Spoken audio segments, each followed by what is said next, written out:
Chapter 2681. At the hotel, Roxy learned that Charlie had refused to sign her and teased him for being stubborn and pedantic. No wonder all the artists under him are only in the A tier, and none of them is a big hit. If he were to choose to take me in, I'd surely make him as much fortune as Daisie did when she was still a thing in showbiz. Is his brain made out of wood? If not, how is he so rigid? I only went onto a show the last time, and my fan base has already grown by the millions on Twitter. If I can keep the heat going, coupled with the resources that Roland is going to provide me with, how can I not become even more popular? When Daisie stages a comeback to showbiz, the industry will have long become mine to own. Doesn't Zephyr always regard me as Daisie's substitute? Sooner or later, Daisie will be the one who's wearing the title of a substitute. And I'll be even more popular than Daisie. When Nales returned to Taylorton, he saw Daisie sitting on the couch watching a show, and Roxy just so happened to be in the show. He picked up the tablet. "What are you watching?" Daisie raised her head. "I must say, she does look a little like me." Nales turned the video off, placed the tablet on the table, and then sat down. "She might look like you, but she'll never be as good as you." Daisie smiled. "Where have you been?" "I went to see Charlie." "You've gone to see Mr. Johnson?" He nodded. Tennant's partners want to direct their resources at that woman, and they asked Charlie to take her under him, but Charlie refused to do so. Daisie lowered her gaze. "Actually, my contract with Tennant is about to expire, and I'll leave the agency when the time comes. Tennant will eventually get more newbies under them, so it doesn't matter much to me if they want to provide her with more resources. Besides, the agency allowed her to make her debut with the title of Daisie Jr. That's just another ordinary marketing method." Nales leaned forward and held her hand. "Do you know who she is?" Daisie was puzzled, and Nales explained unhurriedly. "I looked into her for a bit, only to find out that she's been with Zephyr for a long time." Zephyr. Daisie was surprised and instantly remembered what Leah had told her. "I know that Zephyr does currently have a date, but his girlfriend is actually Roxy." "So, is that why Leah is disappointed in him? Is it because he's found a woman that looks just like me?" Nolias caressed Daisie's cheek with his palm. "I'm quite mad at him." She whispered. "What's there to be mad about? He has not given up on you and even found himself a substitute. And that substitute has now not only made her way into the entertainment industry but has also gotten into Tenet. She even wants Charlie to take over her career. I really didn't expect that from him." Nales's eyes looked cold. "Everyone should know that she's doing all these because she's trying to imitate Daisie. If that's not blatant enough, what else is?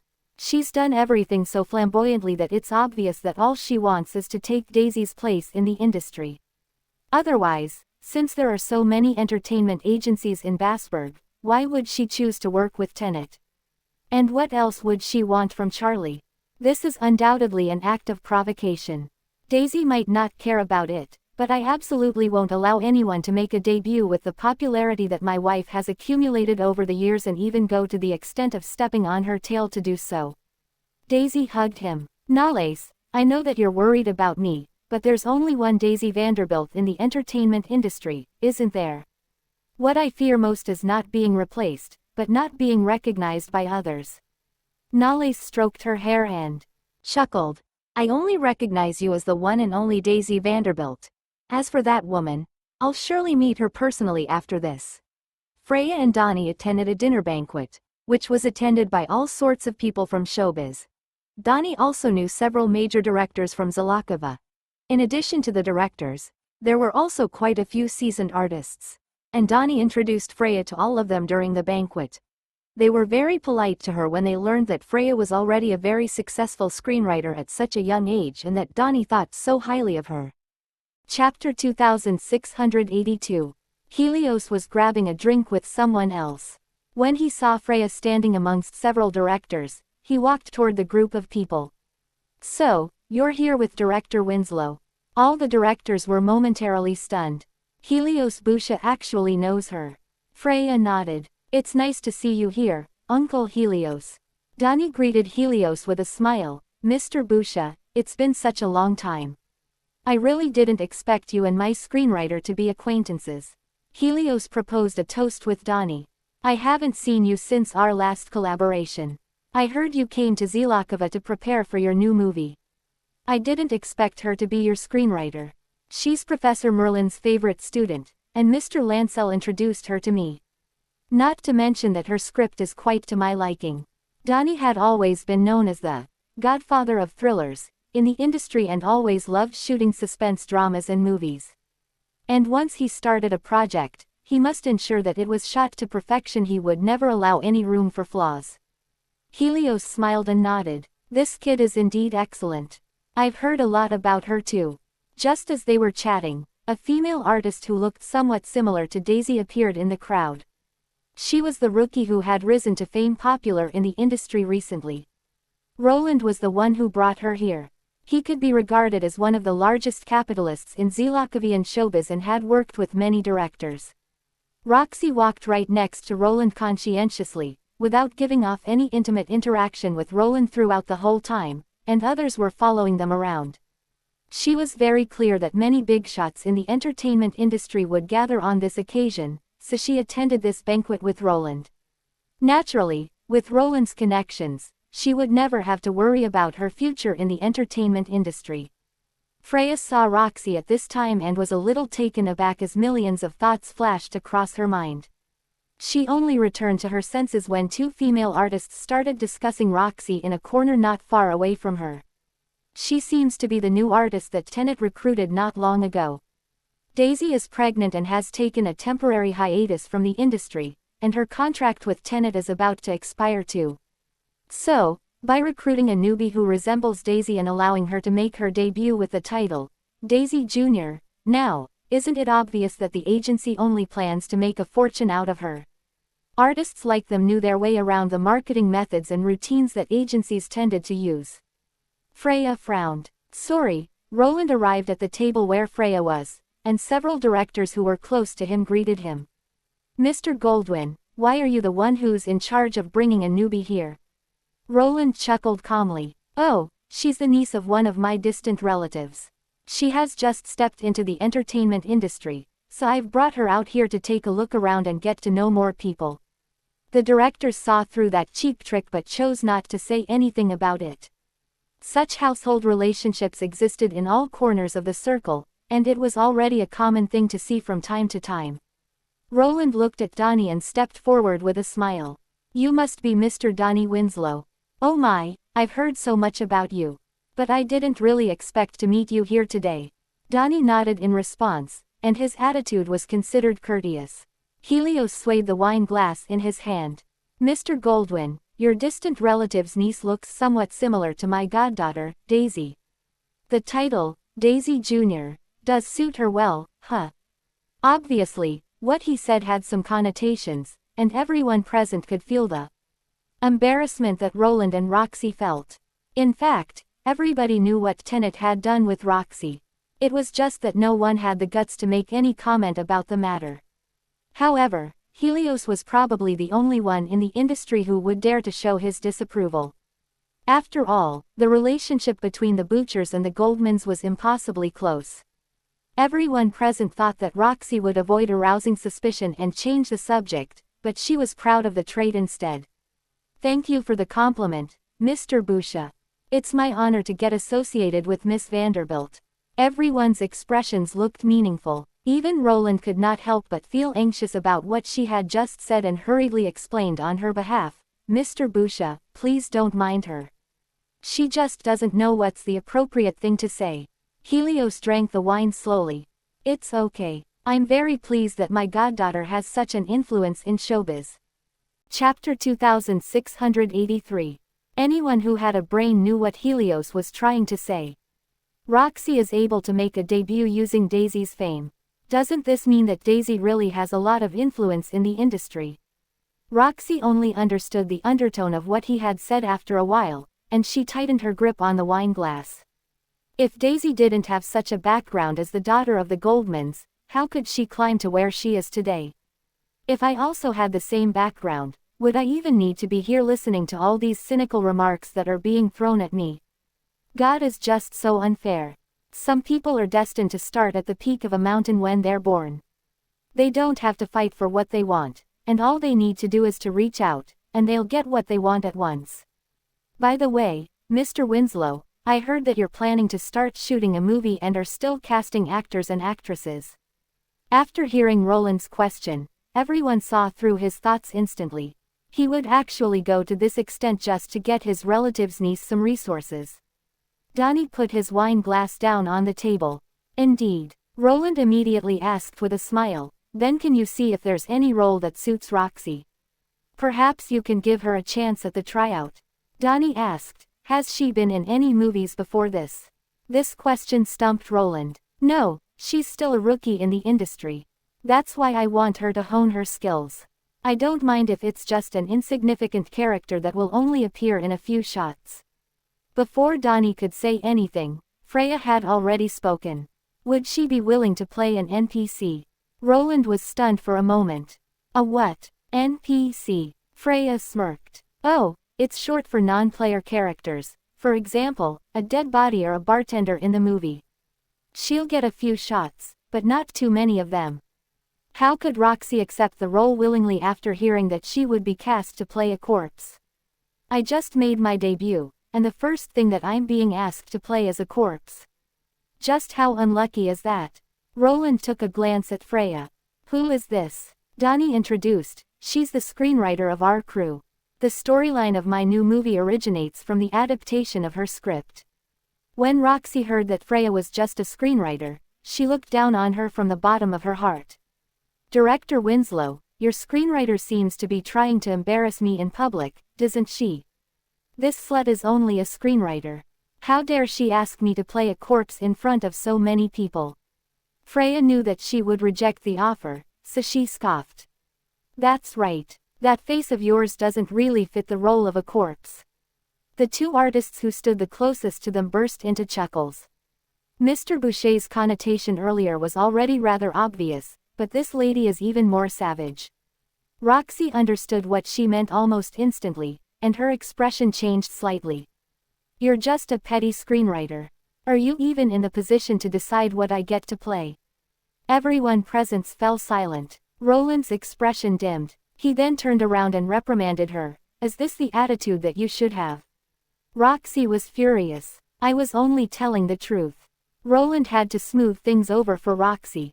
I'm really sorry. She can be rather impulsive from time to time, so please don't mind her. Freya added mercilessly, I really can't bother to work with an artist who lacks virtue. Seeing that she did not even show him a tad bit of respect, Roland was a little displeased. Miss, although you're a screenwriter, it's a bit too much for you to say that. You could be ruining your own career here. She's just a screenwriter that Mr. Winslow thinks highly of. She's not even very well known yet, and she's already acting so arrogantly. It seems that this lady doesn't really understand the underlying rules of this circle. Freya chuckled, and she was furious. I'm not planning to ask you for investment in the movie. So why should I sweet talk you? Plus, there's no need for you to threaten me either. Roland's expression gradually turned into one of embarrassment, and the people on the side stood up to persuade him, but Roland ignored all of them. We're all in the same industry, so our paths will eventually cross someday in the future. I strongly advise you to speak more tactfully when it comes to socializing with the people in the entertainment industry. However, you're not the one who decides what happens in the entertainment industry. Am I right, Mr. Goldwyn? Chapter 2684. A voice came from behind Roland. The man who slowly approached the group of people attracted everyone's attention.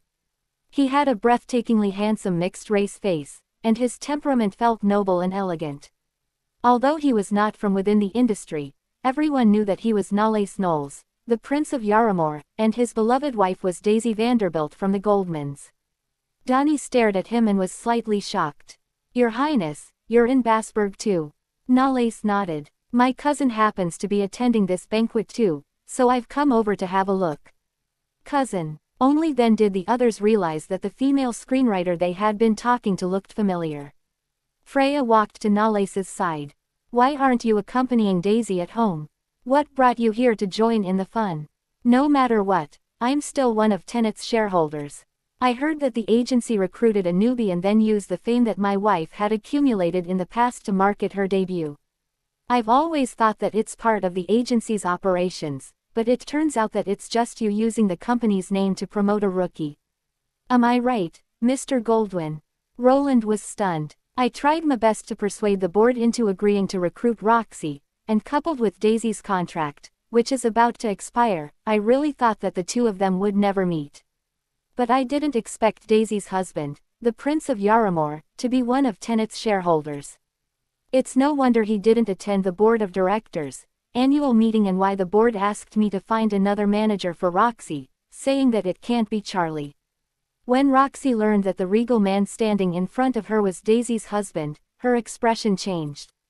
She finally understood why Daisie had chosen this man over Zephyr. PFF'd. It turns out that this man is more powerful and influential than Zephyr, and he looks even more outstanding than Zephyr. After all, she could become the princess of a country. Why would she care about the entertainment industry? Roxy gnashed her teeth. Why can't I be as lucky as Daisie? I'll let the fact that I've been treated as Daisy's substitute by Zephyr slip.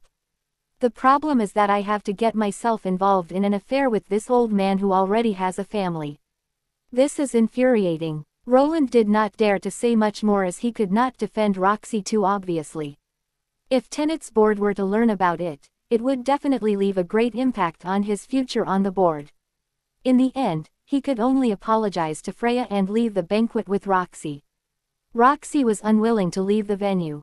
She immediately got into an argument with Roland as soon as they left the banquet hall, left him behind, and left by herself. The banquet did not stop there, and Freya walked aside with Nalais. What's the matter with that artist named Roxy? Is she exploiting Daisy's fame? She's been in the limelight quite frequently nowadays, and the agency's marketing department has been putting a lot of effort into hyping her debut by comparing her with Daisie all the time. I was under the impression it was what Tenet's business partners wanted, but I didn't expect Mr. Goldwyn to be the one who's directing all this behind the scenes. Nalais narrowed his eyes. Tenet has many co-investors and shareholders, and the chairman of the board is Mr. Goldwyn's brother-in-law, so it's reasonable for the board to show him some respect in this matter. However, in order to persuade the business partners to ask Tenet to promote Roxy and go to the extent of using Daisy's reputation to hype her up, it seems that Mr. Goldwyn has pushed behind the scenes to pave a path for this woman. Freya crossed her arms. When a newcomer makes her debut, if she's able to do something to make the audience agree unanimously that she is Daisy's successor and crown her as Daisy Jr., then that's a form of recognition. However, I haven't even seen her put out a single play yet. All she has done so far is hype herself up with someone else's fame. If the other party hasn't agreed to that, then it's surely intentional. When thinking that Roxy did not really care about being compared to Daisy, it seemed intentional. Daisy doesn't really care about it, but I won't let anyone exploit her fame. This woman isn't as simple as she seems. After some catching up, Nalais bid Freya goodbye and took his leave first. When he walked to the parking lot, someone suddenly stopped him. Chapter 2685. Nalais stopped, turned around, and looked at Roxy, who was walking toward him. His expression looked calm and unconcerned. You are Daisy's husband, aren't you? I heard that there are some rumors going on between your wife and Mr. Zephyr Gosling. Every man would surely be triggered if he were to find out that his wife has had a relationship with other men, so I'm confident that this man is the same too. Nalais loosened the strap of his watch and pretended to be puzzled. What kind of rumors are you talking about? Roxy gave off a sweet and slightly seductive smirk. I heard that Mr. Gosling had once courted Daisy back then. However, he couldn't get her to love him back and even regarded me as her substitute. I also heard that they seemed to have a relationship. Do you know anything about defamation? Roxy's expression froze. He let off a faint smirk. I know better than you whether my wife and Zephyr have had a relationship before this. Besides, I got acquainted with Zephyr a lot earlier than you. What makes you think that you're in the position of slandering my wife in front of me? Roxy remained calm. Then, don't you doubt them. Zephyr loves Daisy so much there's no way that he'll give up on her. He's never in the same league as me. Nalace turned around and was about to leave, but Roxy hurriedly stopped him. But don't you worry that Daisie will betray you someday. Nalace took his cell phone out of his pocket. Would you like me to tell Zephyr what you just said to me? I believe that he'll handle this matter well for my wife's sake. Roxy was instantly stunned. Nalace did not even take another glance at her, got in the car, and left. Roxy clenched her hands into fists. How is this possible? How can he have so much trust in Daisie? And the key is that he even knows that Zephyr has always had a crush on Daisie. If Zephyr learns what I just said and gets annoyed by them, he'll probably instantly cut all ties with me. What's more, if he makes a huge fuss about this matter and things get to Roland's ears, that will mark the end of my career and myself. Zephyr is trying to break up with me, so I can't afford to lose my other benefactor now. Back at Taylorton, Nalace pushed open the bedroom door and saw that only one light was left on in the room. Daisie was soundly asleep. He took off his coat, hung it on a hanger, walked up to the edge of the bed, and sat down. But the slight movement of the mattress woke Daisie up almost instantly. She opened her eyes in a daze. You've come home. Nalace lifted his hand to caress her cheek, leaned over, and kissed her. Did I wake you up? She chuckled and responded with a tired face, nope. Nalace rolled over, lay down, hugged her, and rested his chin on the top of her head. Go back to sleep already. I'm right here. Daisie nestled in his arms and continued to sleep. After falling asleep, Nalace used her cell phone to send Leah a text message, asking her to ask Zephyr out tomorrow. Just as Leah was about to fall asleep, she received a message from Daisie asking her to ask Zephyr out. At first, she thought it was Daisie, but the tone of the text did not sound like her. She thought of someone. Are you Nalace? Yes, there's something that I want to talk to him about. Sorry to have to bother you. Okay. The next day, Nalace arrived at the restaurant early and waited. He sipped on his cup of tea until Zephyr appeared. Zephyr had received a message from Leah saying that Nalace wanted to see him, and he could more or less guess the reason behind this meetup. He sat down. Did you ask to meet me? Nalace cut to the chase and asked, are you dating that woman named Roxy? Zephyr frowned. I did date her before. But I broke up with her a long time ago. What's the matter? Have you come all the way out here just to ask me about her? Nolachi put his teacup down and lifted his gaze. Roxy entered the entertainment industry and got recruited by Tenet. I think you should know about this too. This has nothing to do with me. Chapter 2686. Zephyr poured himself a cup of tea. Nalace interlocked his fingers. She deliberately brought up your relationship with Daisie in front of me, intending to sow discord between Daisie and me. I bet she's doing so because of you, right? Zephyr paused for a bit but did not utter a single word. You dated her because she looks like Daisie, so you took her in as a substitute. She now holds a grudge against you, and in order to retaliate against you, she got herself into Tenet on purpose, wanted Charlie to take her under him, and even exploited Daisie's fame for her own marketing. All these actions seem very provocative, so no matter if she's trying to provoke you or Daisie, there must always be a reason behind her actions. Zephyr put down the teapot and looked up. What exactly do you want? Nalace scoffed. Daisie is now pregnant, so I don't want her to be dragged into this mess. Besides, this is a matter between you and her. You're the one who let the demon into the house, so shouldn't you be the one who cleans this mess up? Nalace had already seen through everything. It's obvious that Roxy is doing so because of Zephyr. Zephyr dumped her, and she's not reconciled to being Daisie's substitute by Zephyr and getting dumped in the end. She's a woman who has a handful of ulterior motives, so would she let this go so easily? However, this is a matter between them. I won't stand idly by the side when Daisie, who's innocent, gets dragged into the center of this turmoil. After Nalace left, Zephyr called Roxy. What did you tell Nalace Knowles before this? On the other end of the call, Roxy froze. This questioning tone, could it be that he's told him about our little conversation? She bit her lip. What else can I say? I'm only giving him the truth. Did you just call me to question me? Zephyr Gosling, just how heartless can you be?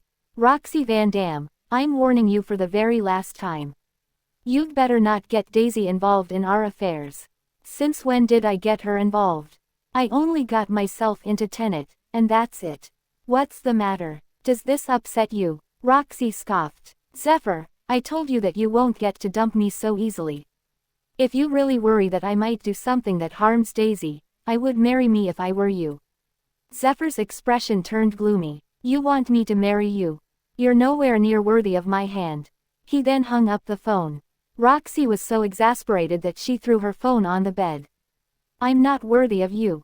HMPH. Sooner or later, you'll be forced to marry me even if you don't want to do so.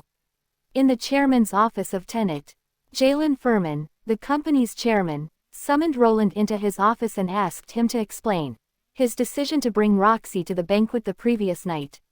Roland bit the bullet and explained, Jalen, I'm also doing so for the company's sake. You see, Roxy has risen to fame so quickly recently. If we can make her even more popular, it won't harm our company. Jalen threw the magazine at him abruptly. Read for yourself. Roland picked up the magazine, and what the magazine said was that he had taken Roxy to the banquet and publicly tried to promote his niece to all the big shots present in order to win her more resources in the industry. Roland was astounded. This, a niece? Jalen glared at him. Why didn't I know that you have a niece? Jalen, she's actually the niece of one of our distant relatives. I don't care who she is. Roland, since you've persuaded us to recruit her into Tenet, any events that she should and can attend, including banquets, are arranged by the company. She is only a newbie in the industry, yet you brought her to such an occasion and even promoted her so openly. Have you lost your mind? And this is not even the biggest tard that you brought back from the banquet. You actually offended Freya Pruitt because of Roxy. Do you know who she is? She's the second daughter-in-law of the Goldmans, Daisie's sister-in-law. That niece of yours. You want her to act in Director Winslow's latest project. Just who do you think she is? An actress who's won some newcomer award? Jalen took a deep breath and warned him. I don't care how much you and your business partners want Roxy to rise to popularity, but Nolachi has spoken. She's no longer allowed to use Daisie's reputation for marketing her debut. Lastly, if you do anything else that will drag Tenet's reputation through the mud ever again, don't blame me for not treating you like a brother-in-law. Chapter 2687. After saying that, Jalen left his office without looking back. Roxy just came out of the elevator and saw Roland. Seeing that no one was in the corridor, she took advantage of their encounter to drag him to the stairwell. Mr. Goldwyn, when will you introduce me to a production crew? Roland was not in the mood. Seeing that she was still acting so recklessly in the company, he pushed her away directly. Roxy, I promised to help you step into the entertainment industry, but you'd better not bring me more trouble. The first thing that you should do is to keep a distance from me when we're in the company. Roxy chuckled and wrapped her arms around his neck. Don't you think this is very exciting? Mr. Goldwyn, please don't neglect me. I'll be very sad if you do that to me. Roxy acted coquettishly and seductively. Roland liked such an attitude the most, so he soon fell for her charm again. But they did not notice that a figure just so happened to pass by the stairwell upstairs. Nalace and Charlie were drinking tea in the office. Charlie flicked the lid of the cup and reported his findings. I've asked Mrs. Furman just how many distant relatives and nieces the Goldwyns have. According to her, none of them are of the same age as Roxy, so it seems that something fishy is going on between Mr. Goldwyn and Roxy. Nalace took a sip from his teacup, but before he could speak, Charlie's assistant suddenly barged in with a flustered expression. Chuck. Seeing that Nalace was also there, he was stunned for a split second. Charlie did not even lift his gaze. Did the sky fall when you were in the toilet? The assistant gulped his saliva, and after catching his breath, he exclaimed, this revelation is bigger than the sky falling. I don't know whether I should expose it or not. Charlie knew that he had some scruples, so he raised his head. Just shoot. Guess who I just saw at the stairwell? It's Roxy and Mr. Goldwyn. They're having an affair. Charlie was stunned for a moment. What did you just say? It's true. I saw them with my own eyes. They were hugging and caressing each other at the stairwell. It's truly stomach-turning. The assistant was indeed frightened. Thank God that I didn't make a sound when I heard the commotion. If they were to find out about me, I'd probably be forcibly dragged into another turbulence." Charlie glanced at Nalles, whose expression was unchanged. Mr. Goldwyn recruited Roxy, and no one has ever doubted the reason that Mr. Goldwyn gave, saying that our business partners want Roxy to be pushed into the limelight as soon as possible. But I really didn't expect this to be the case. It's no wonder Nalles thinks that Roxy is suspicious. Charlie asked Nalles, "What do you think about this matter?" Nalles responded calmly, "I'll have to meet his wife someday." Charlie stopped him hurriedly. "Don't act too rashly. Although he's seen it, we don't have any real evidence. Mrs. Goldwyn might not believe in what you say." Nalles explained with a smirk, "Don't worry. I don't need her to believe in what I say right away. I only need her to start doubting her husband." The next afternoon, Nalles contacted Roland's wife in person, and the two met in a cafe. After Nalles told her about the rumors that had been going around in the company, Mrs. Goldwyn berated him with a sullen expression. "Don't you dare slander Roland in front of me. He's been busy with work all day, every day. And he's only recruited a newcomer for his brother-in-law's agency, so how would he dare to do something like that?" Nalles held a coffee mug in his hand. "I have a business relationship with Tenet too. That's why I'm thinking about the agency too." Mr. Goldwyn personally brought the newcomer to a banquet in the Circle the night before yesterday and made a huge scene for her while trying to find her some resources. This incident really left a negative impact on Tenet's reputation. "As far as I know, your husband shouldn't have the right to interfere with the agency's operations. As for the newcomer, she's an artist that Tenet recruited recently, but she attended the occasion with your husband as his companion. So what do you think will go through outsiders' minds when they see such a scene?" The speaker might not mean it, but the listener had already taken the information in. However, as Roland's wife, Mrs. Goldwyn was also a public figure, and she was very sensitive toward her family's reputation, so her expression dimmed almost instantly. "I don't believe it." Nalles chuckled. "I'm also a man with a family, so even if I'm busy with my businesses, I'll always try to avoid suspicion. I'd never bring a female artist out with me. As soon as rumors about your husband start spreading in the company, things won't end well for both parties. Thus, I believe you don't want to see your husband discredit the agency too, do you?" Chapter 2688. A few days later, Roxy joined a cast with Roland's help. Her arrival even got the original female lead removed from the cast, as Roxy had to be the one to take over the female lead's role because the crew received sponsorship from her benefactor. Roxy posted a post on Twitter about joining the filming crew. A series of beautiful pictures of herself then followed it. She even shot them from the exact angle that Daisie shot hers from back then. This caused the names of the two artists to be tied together on Google Trends and Twitter again. Such behavior attracted a lot of disdain from Daisie's fans. Many of them went onto Roxy's Twitter account and retweeted her tweet, and while doing so, they bashed her and told her to stop tying herself to Daisie to hype herself up. Many thought she would delete the post after all the attention she had attracted. Still, no one expected that she would mock Daisie's fans, saying that they were criticizing her only because they were worried their artist would no longer be relevant after returning from her hiatus. Her arrogance completely angered Daisie's fans. Some netizens even felt that she was already this presumptuous before she became popular. Only a small number of netizens thought that Daisie's fans should just mind their own business. After all, creating gossip and hype was not illegal, so they didn't need to be so serious. However, Roxy had zero filming experience and slightly exaggerated acting skills. This rendered all the artists working with her in the crew speechless. After all, she had parachuted into the crew in such a blatant manner and had even driven the original female lead away. Although the original actress was also a newcomer, at least she had just graduated from a film academy. Still, at the end of the day, her skills were still no match for the pure power of capitalism, and she was replaced only after a few days of filming. Tenet is too full of itself nowadays. They're directing all their resources toward an artist who doesn't even know how to act. She's shameless enough to compare herself with Daisie. Daisie didn't rely on any resource that her family could have provided her, but this newbie, I think she can't wait to announce to the whole world that she's landed this role because she brought funds into the project.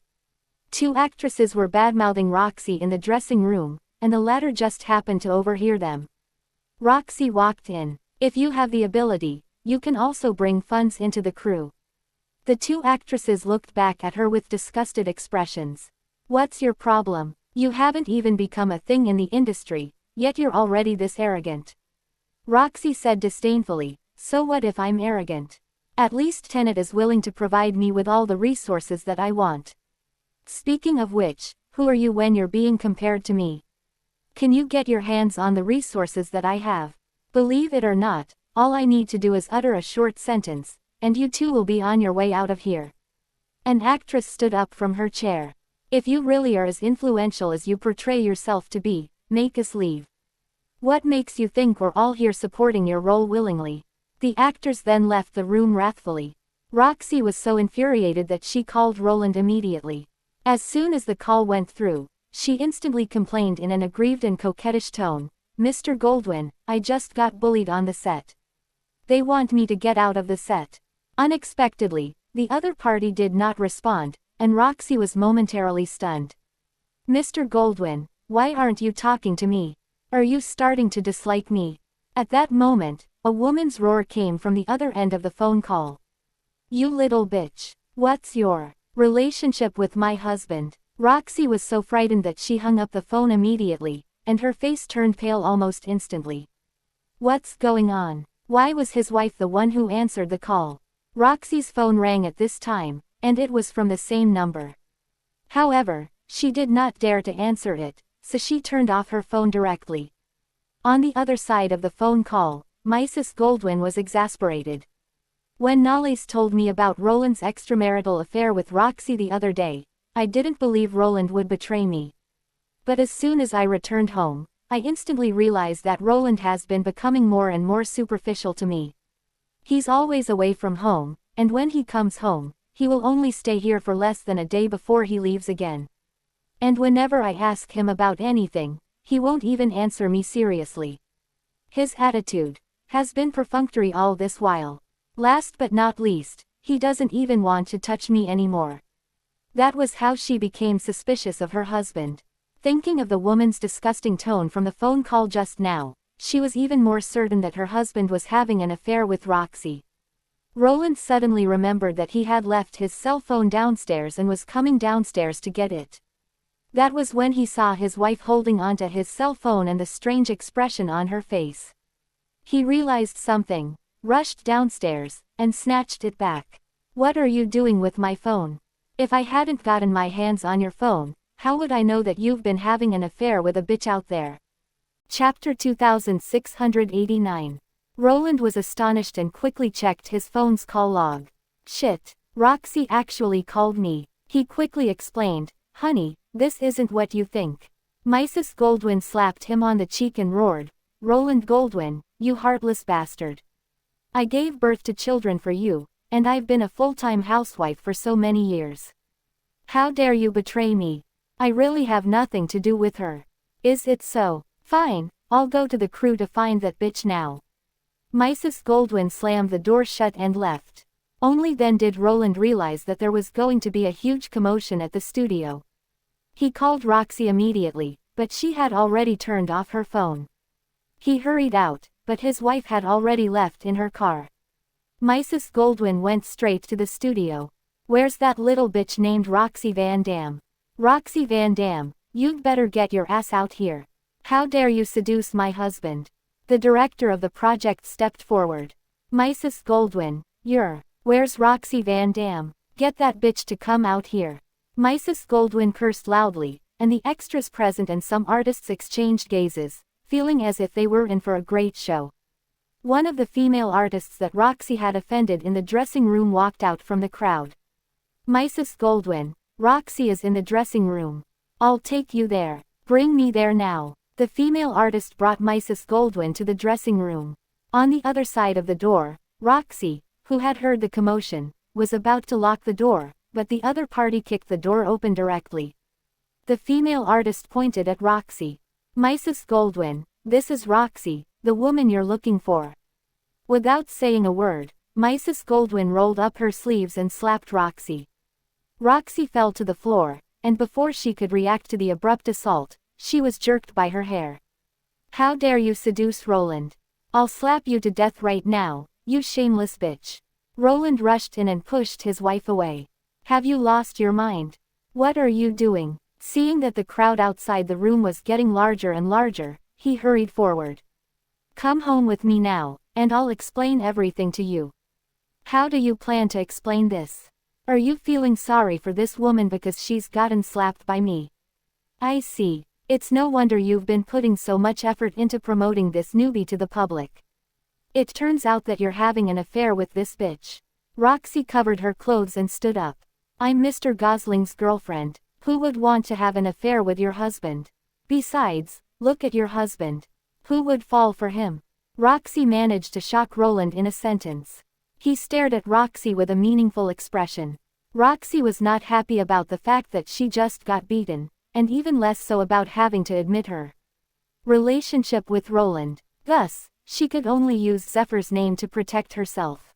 Everyone present was dumbfounded, but Mrs. Goldwyn was so angry that she did not care what she said. She walked up to her and started hitting her again. "There's no way that I'm getting fooled by you." After the incident, someone posted a video recording on the internet, and Roxy rose to fame in a matter of hours. In the video, she was beaten by Roland's wife, and the benefactor that had been supporting her from behind the scenes was directly exposed through the video. It was obviously not Tenet, but Roland instead. Roxy was immediately labeled as a homewrecker. Zephyr also got dragged into all the online drama, and many netizens went onto his social media and asked if he had dated Roxy before this. Not long after, Zephyr posted a story to clarify everything. "We've broken up since long ago. None of this has anything to do with me." Meanwhile, Roxy was being abused by the whole internet, saying that she had been exploiting Daisie's reputation. Her effort had just started to see some results, but her arrogance had ruined everything for her. She even got caught by Roland's wife for having an affair with Roland, and her Twitter was flooded with so many comments that it almost crashed. Not only did the netizens uncover that Roxy had undergone multiple plastic surgeries and changed her name, but they also found her real identity and background. It seemed that she had nothing to do with Roland's relatives at all. Right after her photos and original name were uncovered, some of her friends who had known her before she underwent plastic surgeries claimed that she was a prostitute before that. She only changed her name after quitting that line of work. Chapter 2690. Roxy was beaten up and sent to the hospital. However, even the patients that shared the same ward with her were unwilling to stay with her because of her reputation. On the other end of this farce, Tenet's stock dropped by 13% in less than a day. Roland was forced to issue a press release to clear up his relationship with Roxy. Tenet's officials also released a post on all their social media platforms, saying they had terminated their contract with Roxy. Roxy was now known as the artist who got kicked out of the circle not long after landing a place in the industry. She had become a joke on the internet. As things continued to spread and ferment on the internet, Roxy was completely blacklisted from showbiz. Her Twitter was temporarily deactivated to salvage the traffic that Twitter had been facing since her downfall. Seeing this, she could only resort to her final trick, and that was to call the Goslings and tell them that she was pregnant with Zephyr's child. Patricia was so angry that she fainted when she got the news. When Zephyr returned and learned about this from his father, his expression dimmed in an instant. "What did you just say?" At that moment, Patricia gradually regained consciousness and instantly slapped Zephyr as soon as she saw him. "You, get out of my sight." Alexander hurried over. "Patricia, what are you doing?" "I'm teaching my son a lesson." Patricia's face turned pale from the wrath. "Zephyr Gosling, just look at what you've become. You've brought shame to the Goslings." Zephyr did not utter a single word to explain himself, allowing his mother to vent all her anger. Patricia's face looked gloomy on the bed, and all she felt was exhaustion. "You've never had a thing for a normal, excellent girl like Lay. You only prefer to mess around with filthy women. This hurts me whenever I'm reminded of the women you mingle around with." Zephyr lowered his gaze. "I'll take care of this." Alexander was worried about what his son would do, so he quickly stopped him. You're to take care of this matter, but there's a line that you mustn't cross. Zephyr stopped for a split second, then walked out without looking back. Zephyr came to the hospital, and Roxy chuckled upon seeing him. You still came to see me. As soon as she said that, Zephyr slapped her with the back of his right hand. Her face turned to the left side of the bed. Roxy covered her cheek and stared at him in disbelief. Did you just hit me? He slapped her with his left hand this time around. Roxy's cheeks were flushed and swollen, but she still did not even dare to speak in the face of Zephyr's gloomy expression. You're pregnant with my child. Do you really think that I'll believe this nonsense? She tried her best to keep herself calm and held him back.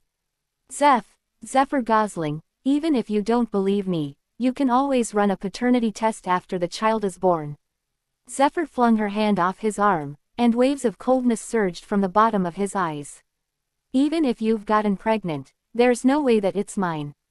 What do you mean by that?